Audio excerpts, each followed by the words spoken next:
இங்கே பாருங்க, எங்கள் வீட்டில் லெமன் ஆரஞ்சு பயங்கரமாக கொலையாக குத்து குத்தாக காய்ச்சி தொங்குது.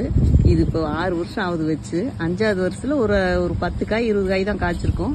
இந்த வருஷம் எக்கச்சக்கமான காய் காய்க்குது. பயங்கரமாக காய் பிடிச்சிருச்சுங்க. பாருங்க, கொத்து கொத்தா ஒரு கொத்துல எத்தனை காயின்னு பாருங்க. ரொம்ப அழகாக காய் பிடிச்சிருக்குது. இது வந்து சின்ன தொட்டியில் வச்சுருந்தேன். இப்போ பெயிண்ட் டப்பாவில் மாற்றி வச்சேன். அதுக்கப்புறம் இவ்வளோ அழகாக வந்துருச்சு. மரம் பாருங்க எவ்வளோ பெருசு இருக்குது. தொட்டிக்கு மரத்துக்கு சம்மந்தமே இல்லை, அவ்வளோ பெருசு. ஒரு 100 காயாவது இருக்கும்னு நினைக்கிறேன். இங்கே பாருங்க, கொலையா ஒரு கொலையில 10 காய் இருக்கும் காய்ச்சிருக்குது. அதே மாதிரி 100 காய்க்கு மேலே தான் இருக்கும்னு நினைக்கிறேன்.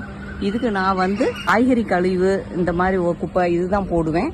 அரிசி கழுவு தண்ணி, பருப்பு கழுவுன தண்ணி, புளிச்ச மோர், இவ்வளவுதான் இதுக்கு உரமே. ஆனால் என்னாச்சுன்னு தெரியல, பயங்கரமாக காய்ச்சிருச்சு.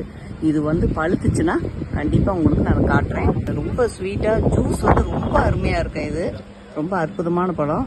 இந்த வீடியோ பதிவு உங்களுக்கு பிடிச்சிருந்தா கண்டிப்பாக லைக் பண்ணுங்கள், சப்ஸ்கிரைப் பண்ண மறந்துடாதீங்க.